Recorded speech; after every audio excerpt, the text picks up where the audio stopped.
So, hello everyone, and welcome to another podcast of Amazing Life.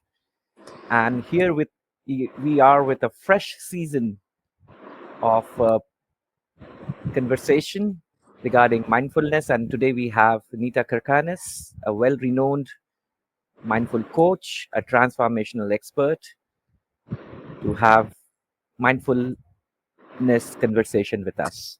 So let me introduce myself. My name is Manus Chatterjee. I'm a co-founder of Amazing Life.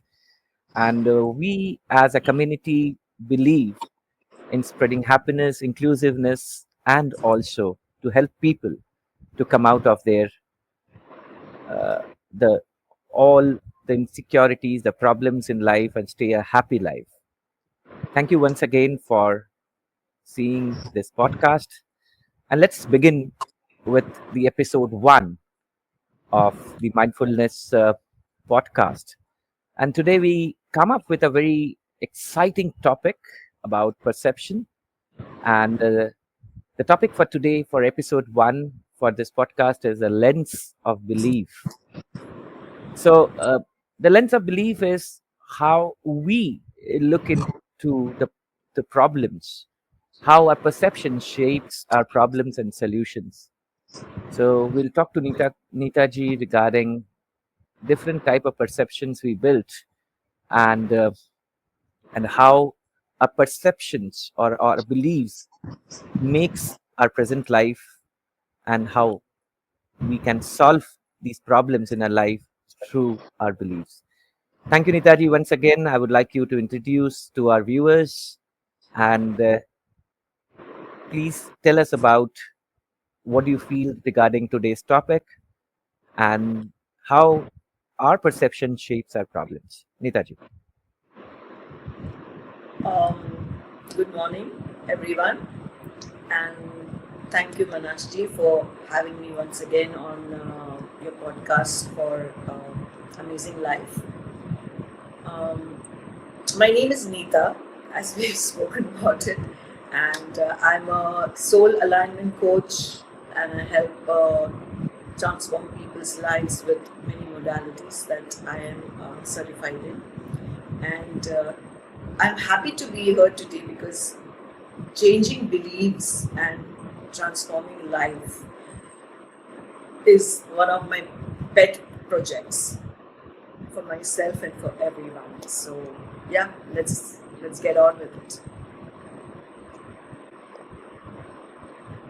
Thank you, Nitaji. So let's start with the first question for today's podcast that I would really want to know about. And the question is about how our perception builds our life. And can you talk about this more about it, and then we take more questions to it? So perceptions are driven by beliefs. So our beliefs is what makes us have a perception about something that's happening in our life. So based on our beliefs, we perceive a situation to be good, bad, ugly, happy, unhappy, and so it also changes the way we look at life, and we look at all the events and the situations in life. But the driving force behind it is our beliefs. The beliefs that we have shapes our perceptions. So I do believe that the beliefs are neutral until and unless we put a lens to it. So what do you feel about this concept that everybody has a different kind of belief and a different type of perception to a problem that is coming? So, as I said before, that the perception is based on the beliefs that we have. So, if you see one situation, you're going to have 10 different people have different perceptions about it based on the beliefs that they they have. So the Right. beliefs come from our there are many types of beliefs. I mean, I'm not saying that all beliefs are bad or they're wrong. But beliefs are shaped by our core beliefs, our soul beliefs, our genetic beliefs, and history beliefs. So, core beliefs are what we learn from our parents, that we learn in our mother's womb also. So, and all beliefs are not our beliefs. So, we we take on other people's beliefs. Like if you see culturally today, as the Asians or Indians, that we have beliefs that we don't even know why we are believing. We don't even know so many customs and rituals that we're doing. They just hand it down over to us. So those are genetic beliefs, that you have to do this to get this, or you have to do this. Like something maybe a grandmother would have told us that, or I mean before that we would have been told, or she would have been told by someone else that you have to um, you have to do this kind of a ritual to appease a god, or to have good luck come into your life, and you actually believe that. And until you don't do that before stepping out of the house, you feel you're not going to have good luck. So these are beliefs which have no roots, which have no basis, but it's because someone else believed it at that time, and it's handed down over generation, and it becomes a culture.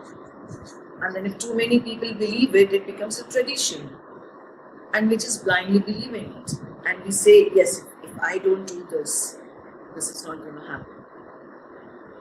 So that's a generational belief, and we have so many such. Every generation, every culture has that. Whether it's the Middle East, or the Indian, or the Asians, or the South Asians, or the I mean, I don't know what to call them, the Europeans or the Americans. So, and then with us changing our location of living, we end up having multiple beliefs of tradition. Neetaji, one thing that I was just thinking while you have been speaking about beliefs. In general, normally, like me, you, and any people around us, right? Let's take a situation. Actually, I have realized that the problems that we are facing are neutral in sense, until and unless we put our perception into it. For example, I'm sitting here and I'm feeling, and there is no air conditioning over here, and two people along with me are having sitting in the same environment. But amazingly, both three of us will be having a different perception about the situation, right? I may be feeling, wow, it's so warm, I'm enjoying it, right? Yes, The other would be blaming you know the the department or the the government of not you know providing facilities to. Other people might be blaming the family members or the friends, for not arranging. You see that the same problem three of us are having, but the perception is different. So I do believe that problems are neutral to everybody. It is the lens of perception or beliefs that makes us vulnerable to that problem. So do you agree with it, being a transformational coach, that most of the problems that we have in our life is how we carry those problems with our perception or lens of beliefs in ourselves? yeah, absolutely. You said it. What you're saying is absolutely true. So as we have already, as I have already mentioned, that our perceptions come from our beliefs. So beliefs can be different for different people, right? So those are the hidden beliefs. Like say, as you said, that you might find that there's no air conditioning on, but you're not bothered about it because you feel that it's okay, and you just want to concentrate on the work that you're doing. Yeah. And someone else might say that, oh, it's because of the because of the weather and global warming, and someone might say it's because of the prime minister not doing anything, or the president not doing anything. Yeah. So this all comes from again, we go back to it, our subconscious beliefs. So our subconscious beliefs of judging, of having fear, of having low self-esteem, and it's all hidden. And but when a person starts talking about it, you actually start picking up what beliefs that the person might have, and it's all here, it's all in your brain, and I mean in your subconscious, your mind, or like people call different things. I mean, today I feel that I realize that when I do my sessions, that a same word could have different meaning for different people. Like, say, if I say glass, for me it would mean like I would because I'm trained to be there, so I would feel okay. Today the glass means a glass of water. Tomorrow the glass would mean something else. It would mean a window pane. But if I just give a word to a person and say that glass, and you're going to have 10 people think 10 different things. The vision is going to be 10 different things. So that's how perceptions are based on the beliefs. So it's all in the mind. So if you train your mind to think that it's not hot, or it's all right, I mean it's good weather, your body actually accepts that belief, and you go into that mode. But if you have this judgmental thing, or you keep saying, oh, it's so hot, it's so hot, even if you're sitting in Siberia, I think you'll feel hot there. So it's all in the mind. It's how you train your mind. And our beliefs are basically, and you can change your beliefs. Yeah, so your perception changes of the situation. Absolutely, I agree with you. Uh, you know, because, but the question is, we as human beings, when we look back to our life, we don't agree with this particular thing, that it's because of the perception, of because of the beliefs, the problem is there. So how do you look into that shift that should happen when we realize that nothing is going to happen correct until unless I change myself? So in the path of transformation, what is the first thing that one should basically go for towards a better life and a happy life? Because see, first as I do believe that everybody is having issues with their life, whether it is childhood traumas, or if they have problems with their career, they have problems with their financial, they have problems with their relationship. Somewhat down the line, if you look into it, it was their decisions that they have taken at that moment of time that has built the current situation. So, but it is very difficult for, as a human, after having a journey of 30, 40 years and coming into a conclusion that it is me, that or my value systems or the teachings or whatever had happened with me in the past is the reason of today's problems. So how do you address these issues to people who come to you, and then what is the first, I would say, that step towards transformation? Yeah, you're absolutely right that we are responsible for everything that happens to us. Okay, it's not an external thing. So it's because of the choices that we make that is like, I mean, it's tough. It's very difficult to accept that many times, that this situation in my life is because of the choices I made. And why did I make those choices? If you go back to it, you realize that was because you felt that you needed to do it based on something that you believe in. So you believed this to be true, so you made those choices. So at any given time, we have multiple choices, but why do we choose A and not B? It's because I believe that A is better for me, so I choose A. But why do you choose believe that, and then you go back and then you see that it's based on beliefs. It's based on something that's been told to you, something that you believe what you been told, or something that you just accept it because yeah, that's what everyone does. So the first step towards transformation would be um, internalizing yourself, like going within, and so that means being aware, being conscious.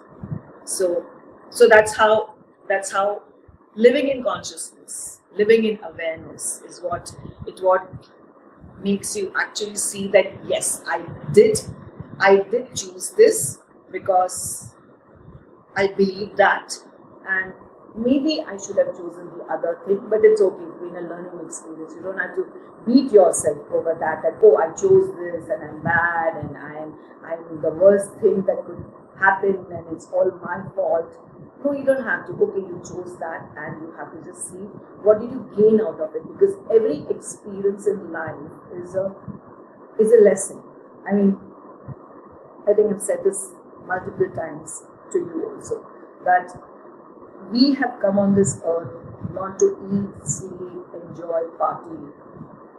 That's just that is the outer layer. That's just a paraphernalia, like the outer thing that the perks, I would say, to this life. But all that we've come here to do is learn a lesson and to teach a lesson. And when I mean a lesson, I don't mean in a harsh way. It's just, I mean, Earth is the most fantastic, beautiful learning school, like where you learn and you teach. So every interaction is just learning and teaching. So even if that choice that you made went bad or didn't really do something for you, because you believe it didn't do anything for you, but it taught you something. Maybe it taught you patience, maybe it taught you not to judge yourself, or maybe it taught you to go within, and maybe it taught you to be more conscious about taking decisions. And so I always tell people that you just can't change your beliefs like this. Yes, they go like this, but you want that state to stay on with you. Like you want that state of belief to stay on with you. So it's a lifestyle change.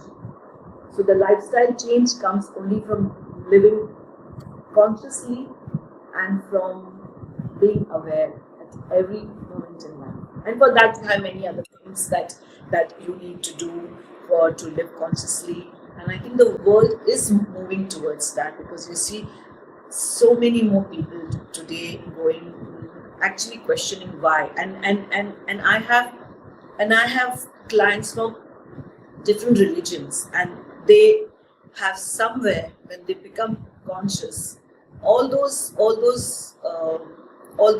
modes, or those I would say that those challenges that are there around them, they just drop, because it doesn't matter. It's just that you need to live in awareness and consciousness, and that has no religion.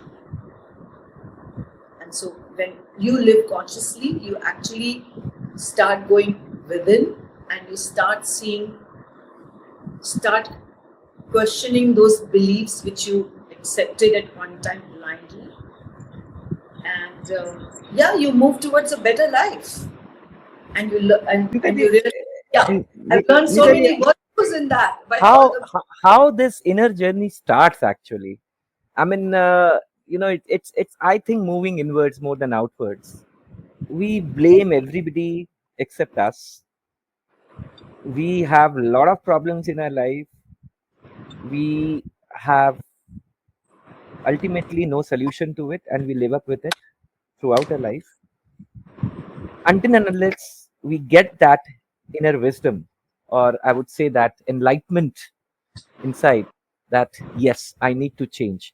So for any people today who are working professionals, housewives, or businessmen, entrepreneurs, successful, or at the top, everybody is struggling with something and someone. What is the thing that you want to tell them about?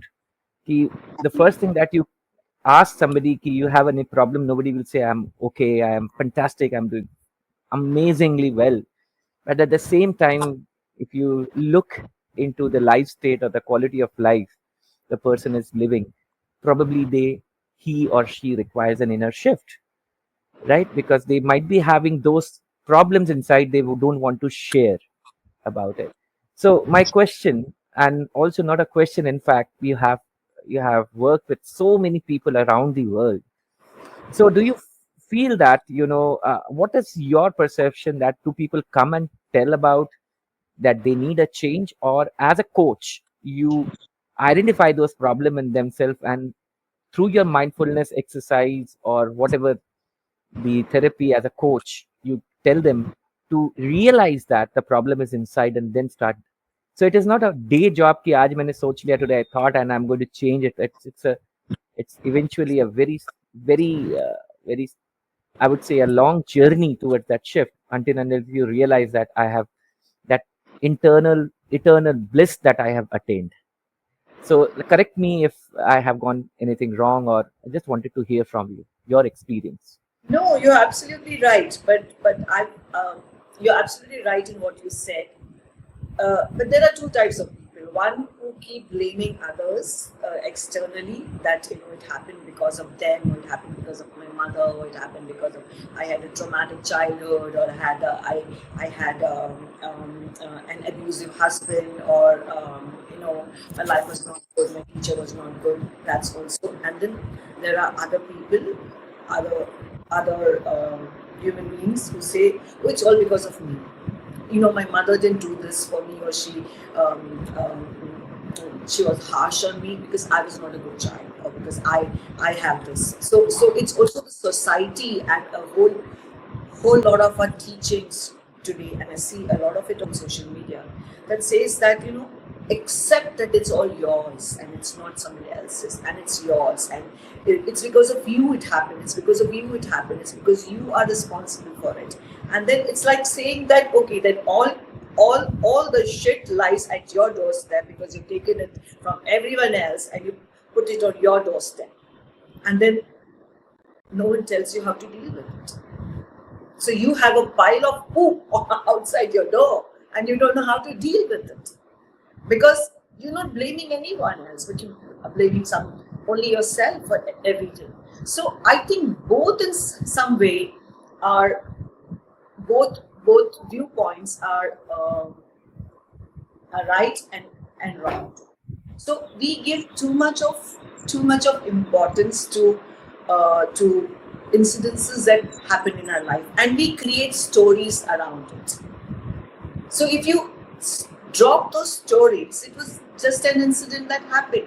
Yeah, yes, my mom used to beat me. Yes, okay, she was harsh on me. She used harsh words on me. And it's okay. So don't build a story around it. And don't keep on saying that, oh, it's because of that, so now I have a bad childhood, and so now and so I made bad choices. So like we link the dots, and we are happier linking the dots all the time. But no one, and so that's how patterns are formed basically in our minds. The subconscious mind, the moment you start building a story around an incident that has happened to you, the mind actually wants that to happen again. The subconscious will make that happen again because you have got involved in that story so much. So you need to change your stories if you want an ending. So you need to change the starting point of your story to have a better. So is it something, an auto immunity that we have developed for the perception, because our perception fights with our inner self? We always have that kind of war with ourselves, and try to prove our the left and right, which is right, the perception is right or the situation is right. So again, we come back to that we have to, if we are living in awareness and consciousness, and I'm not saying that it is possible 100% of the time, because we're living in the material world also today, right? So we're living in the material world. We But deal with a lot of whatever we see is based on whatever we have been taught to our brain, the way we yes, see. absolutely. It's like having a glass half filled or full, half empty. Yeah. So it's how your mind is trained, or maybe at that moment you're feeling so low, and you might say, "Oh, it's half empty," and then tomorrow you might feel that, "Oh, actually it's half full, and I can still have a sip from it." Or the third day you might think, "I think I need some ice cubes in it." You know? So let me pour myself a drink in it.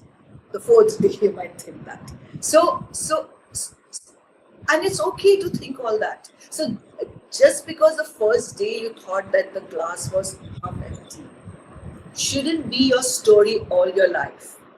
It is just an incident that was just in you were low, or you something happened and so you were low, or you were not so happy, and it's okay. So let it go. So also it shows how we take every emotion that we feel. We just take it and we keep it and we store it. You don't have to store it. You just need to feel it and just let it pass. Feel it and let it pass, because no emotion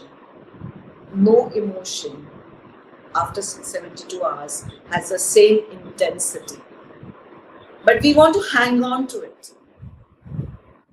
So why don't we hang on to good things? So if we can be told that you have to declutter your wardrobe and you have to declutter your house, when are we going to declutter our own beliefs? When are we going to declutter all the emotions that we have? And how do you declutter emotions? When Yeah. you feel it and let it go, because you need to feel it to let it go, because if you have not felt it, it's going to come back again, and so again, that's how patterns are formed. You hold it. Nitaji, I have a question, basically, which has been when I was discussing with one of my friend, and she requested me to ask this question, specifically, which is fit to this episode of us. The question is that she has been married for, let's say, now 15, 20 years, and their life is now very pathetic, and sense that both of them had a very beautiful start in their life, but at some point of time, the learnings and the perception of her partner was such that he's, it's somewhat that he sees mistakes in everybody, whether in career, whether in relationship, and so it has become so plastic. The behavior is whatever he whatever other people speak, whatever whether it's spouse or in the office, everybody is wrong, and that particular person or her partner basically abuses everybody, only himself. He does not see that. He sees that the problem is with everybody. So I think that's a problem with a trauma or some kind of thing, and she wants a solution of it. And there might be so many couples today are having this similar kind of problems. I would like you to give a solution for whether it's a wife or a husband or a relation, family members who are dealing with such situation in their life. They want to cope up with it and they want to come out of this situation for staying happy. So there is no one formula for happiness. Yeah. So I wish we had one. Just like A is equal to B and B is equal to C, so A is equal to C. There's just one formula that if there was just that one formula, we would have all been happy. So happiness is a state of mind, of course. But living in a day-to-day life, if you have issues like this, then somebody should actually speak to that person, to the husband, because all the time it can't be that. So the person surely has some sort of an trauma that he is dealing with, and I think the best thing that you could do is to see someone, like to see a counselor, because in today's day and time we don't have joint families anymore. where you could have, like, like you could have um, an uncle or an aunt or a cousin that you could speak to, or you don't even have.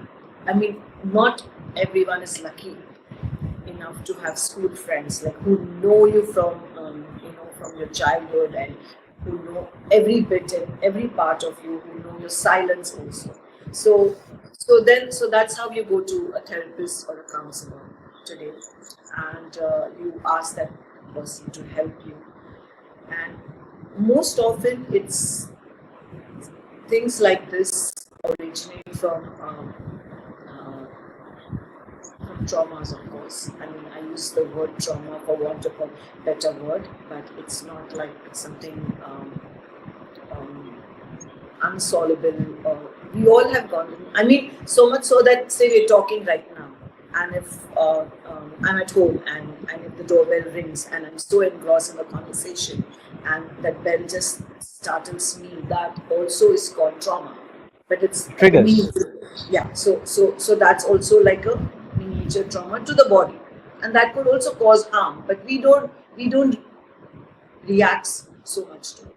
So there could be traumas that have happened in that person's life where it was not seen earlier, but over the years, by not talking about it or by not dealing with it, it's reached a stage where it's difficult to be with that person. So you just the person needs to actually talk to someone.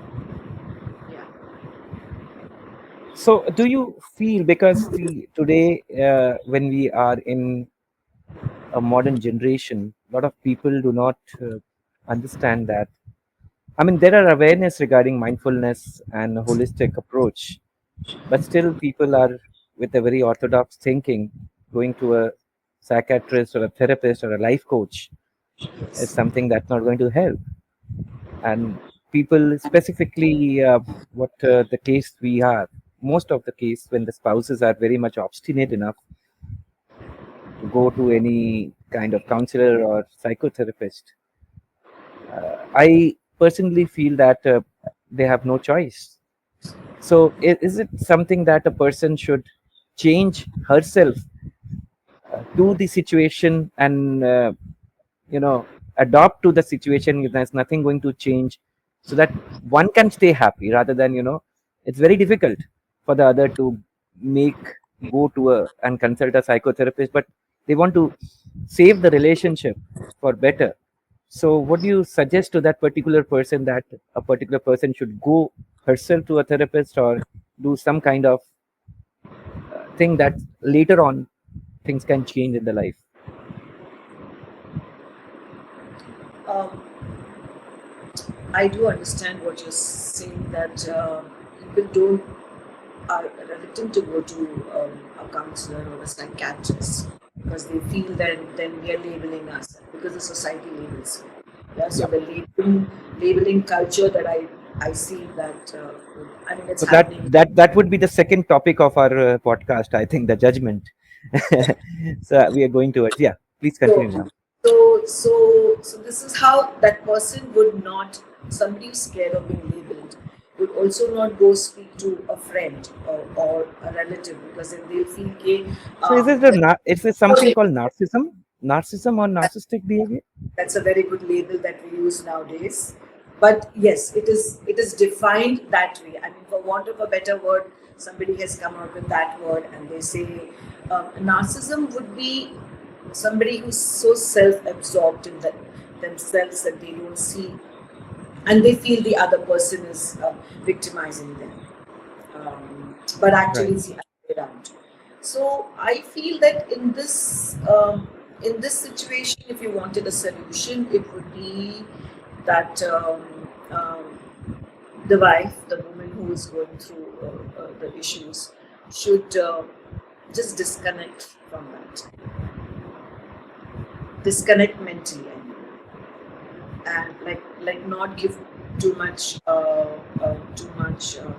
importance to those opinions that are like, oh, you are wrong, or so and so is wrong, because it's bothering her, I feel that it's bothering her because it bothers him, because he's he is going through that issue, but she is bothered because of his attitude towards life, and it's affecting, I'm sure, the children also if they have children.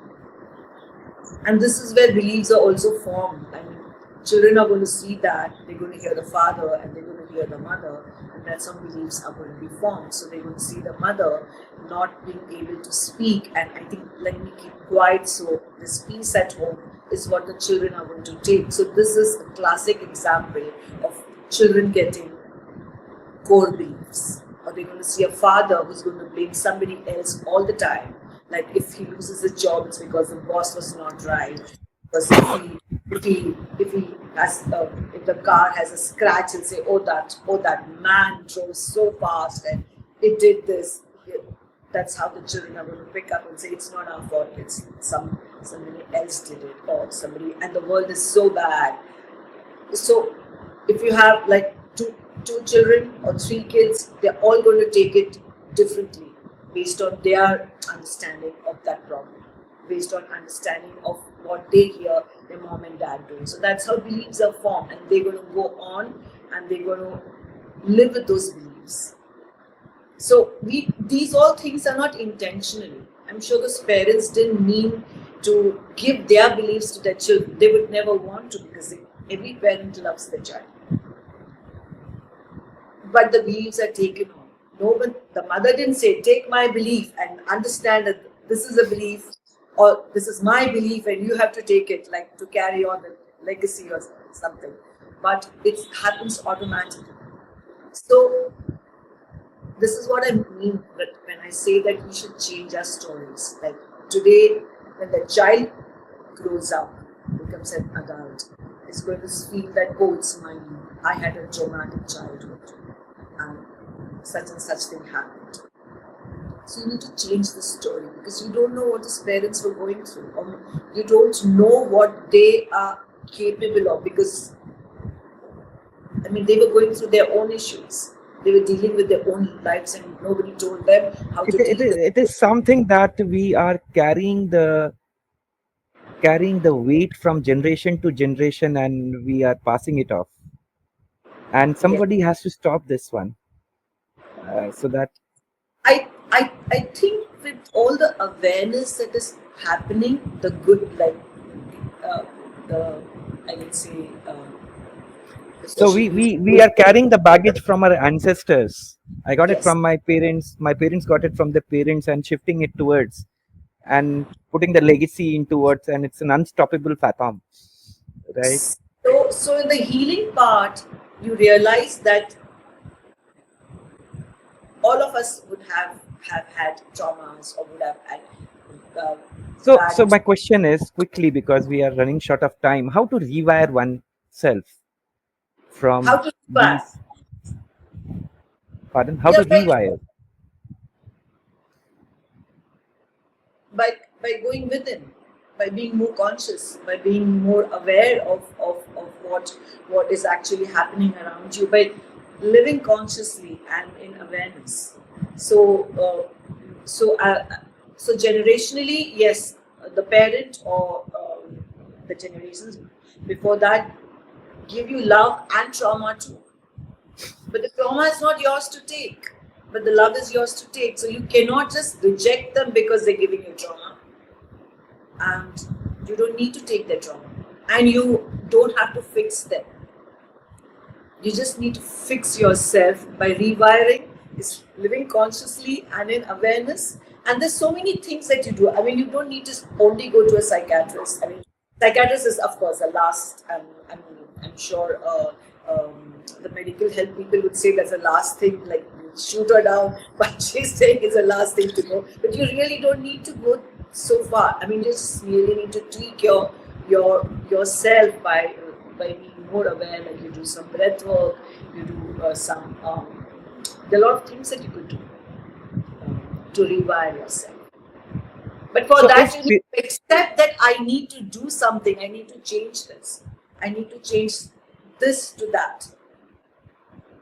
It's spirituality and mindfulness are the same or they are different actually?